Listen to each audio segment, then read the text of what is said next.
Ça, cette branche, elle est morte, c'est sûr. Quand il y a ça, vous voyez, il n'y a plus d'écorce. Il est mort. Le noyer, il est quasiment condamné. Là, celui-là aussi. Les feuilles, c'est ce qui permet de faire respirer un arbre. C'est les poumons de l'arbre. Les feuilles, elles sont détruites par ces champignons. Du coup, l'arbre, il peut plus respirer. La photosynthèse s'arrête, tout s'arrête. Et dans la noix du Périgord, on a beaucoup de vergers qui sont en train de mourir ou de dépérir très fortement. On ne sait pas si c'est 10, 20 ou 25% des vergers qui sont peut-être en train de disparaître durablement. On est ici à Baladou, une petite commune du Lot, sur les coteaux de la vallée de la Dordogne. Je suis producteur de noix depuis plus de 30 ans. J'en ai une cinquantaine d'hectares que j'exploite avec mon fils, qui s'installe avec moi. Quand on a des années normales, qu'on avait depuis longtemps, on avait moins de pluviométrie au printemps et en début d'été. Cette pluviométrie, surtout en vallée de la Dordogne, génère du brouillard. Ça a favorisé depuis 2 ans beaucoup de maladies fongiques, style anthracnose. Ces maladies-là sont peu habituelles, parce qu'on en a toujours un petit peu, mais récurrentes pendant des mois, qui font que les feuilles sont en train de tomber à partir du 15 août. Il y a beaucoup de vergers qui n'ont plus de feuilles. Donc les noyers sont en train de s'asphyxier et de mourir. On traite régulièrement et fortement avec des produits qui sont autorisés. Le produit le plus connu, c'est la bouillie bordelaise. C'est autorisé en bio et ça existe depuis le 19e siècle. Mais aussi, on a des produits spécifiques qui vont nous être interdits d'ailleurs à partir de 2025, fin 2025. On a un produit qui va être interdit et qui est très efficace. Ça fait partie de la panoplie de tout un tas de produits qui sont interdits régulièrement en France, contrairement à d'autres pays d'Europe comme l'Espagne ou l'Italie, qui sont producteurs de noix aussi. On n'a pas les mêmes interdictions qu'on soit espagnol ou français, ou italien ou allemand. On a des difficultés depuis 7-8 ans comme tout le monde parce qu'on a des périodes de gel alors qu'on avait passé 30 ans où on avait tout qui allait à peu près bien. Cette année on a subi du gel au mois d'avril. Pendant 4 nuits on a eu des températures qui sont descendues à -3, -4, -2, ça dépendait des nuits. Ici on est en altitude un petit peu plus par rapport à la plaine, donc on a été un petit peu protégé. Et puis pour protéger, je fais fonctionner un appareil qui fait de l'air chaud et je mets des bottes de foin qui brûlent toute la nuit pour faire de la fumée, pour essayer de faire un couvert avec de la fumée pour protéger. On a eu une petite demi-récolte, mais c'est très rare, donc je ne me plains pas. J'ai beaucoup de collègues qui n'ont quasiment rien eu. Le bassin de production de noix du Périgord, c'est catastrophique. Catastrophique, il n'y a quasiment pas de noix. On fait 20 000 tonnes par an, 25, et là, cette année, si on fait 10 000 tonnes, ça sera le grand maximum. Donc ça met tout le monde en difficulté, les producteurs en premier. Ça fait 3 années que c'est compliqué pour eux, 3 années consécutives. Et c'est fait de pire en pire. Cette année, c'est la pire année qu'il y ait jamais eu. De mémoire de tous les anciens qui ont 80 ou 90 ans, ils n'ont jamais vu ça. Et après, pour toute l'industrie, enfin, les coopératives et les négociants qui n'ont pas de noix, donc on va perdre des clients. On a des clients dans toute l'Europe qui vont se tourner vers quelqu'un d'autre parce que l'an dernier, ça a été compliqué de les fournir. Et cette année, ça sera encore plus dur.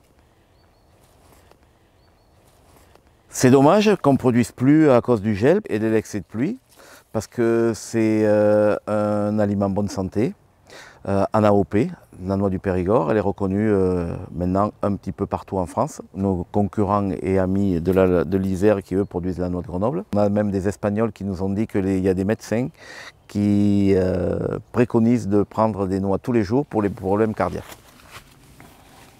Le système des calamités tel qu'il existait avant et qui s'est arrêté il y a maintenant 3 ans, fonctionnait très bien. Ce système, il était alimenté un petit peu par l'État, mais en grande partie par une cotisation prélevée sur l'assurance incendie des bâtiments des agriculteurs. Et ça permettait d'indemniser les producteurs qui leur permettent de passer une année très difficile. Le gouvernement Macron a détricoté tout doucement ce système, a fait rentrer dans ce système des assurances privées avec un système de moyenne olympique, c'est-à-dire les 5 dernières années, on fait la moyenne des 5 dernières années, on enlève la meilleure et la plus mauvaise, donc il en reste 3, on fait une moyenne et on se base sur cette moyenne-là pour indemniser les gens tout en payant une cotisation qui coûte très cher. Je payais jusqu'à 30 à 40 000 euros de cotisation pour l'assurance. Quand il a fallu que je m'en serve en 2021, ça n'a pas fonctionné. Comme on avait eu du gel en 2017, on en a eu en 2021, et qu'entre autres, on a eu des années assez médiocres, ma moyenne olympique était mauvaise. Et quand on a fait cette moyenne, on la compare avec l'année à problème, et on voit qu'il y a très peu d'écart.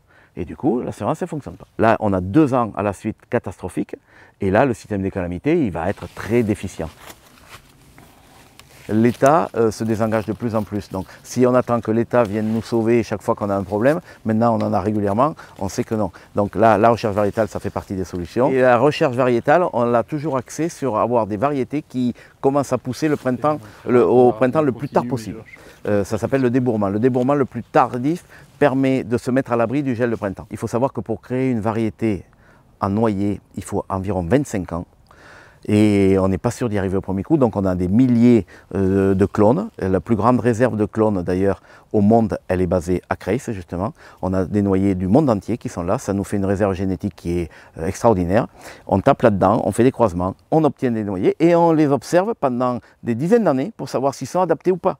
Et quand on trouve un noyer qui est adapté, eh bien on le sélectionne, on le fait valider et après on le met. Mais tout ça, ça prend énormément de temps. Et là, on a un mal énorme à trouver des financements parce que financer quelque chose sur 2-3 ans, il y a des variétés de fleurs ou d'asperges qui se produisent, ou je ne sais pas, il y a plein de variétés même les pommiers, ça va très vite.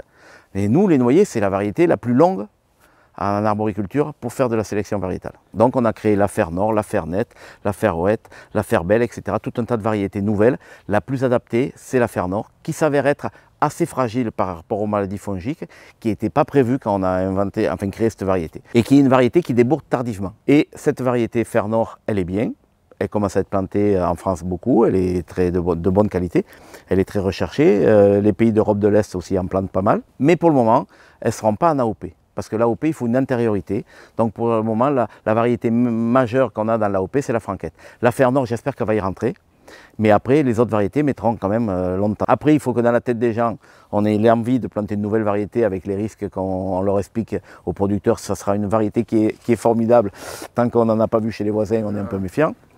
On aime nos vergers, c'est pas des enfants, mais on connaît nos noyers parce qu'on les a taillés régulièrement. Je me suis surpris à dire, c'est bien les gars, vous avez des noix cette année. Je leur parle. Bon, je me dis, si quelqu'un m'entendait, il me demanderait si je suis pas un petit peu timbré. Mais en tout cas, voilà, on a un rapport beaucoup plus affectif avec nos vergers que quand c'est des parcelles où on met du maïs et puis quand le maïs est ramassé, ben, après c'est du blé. Ouais,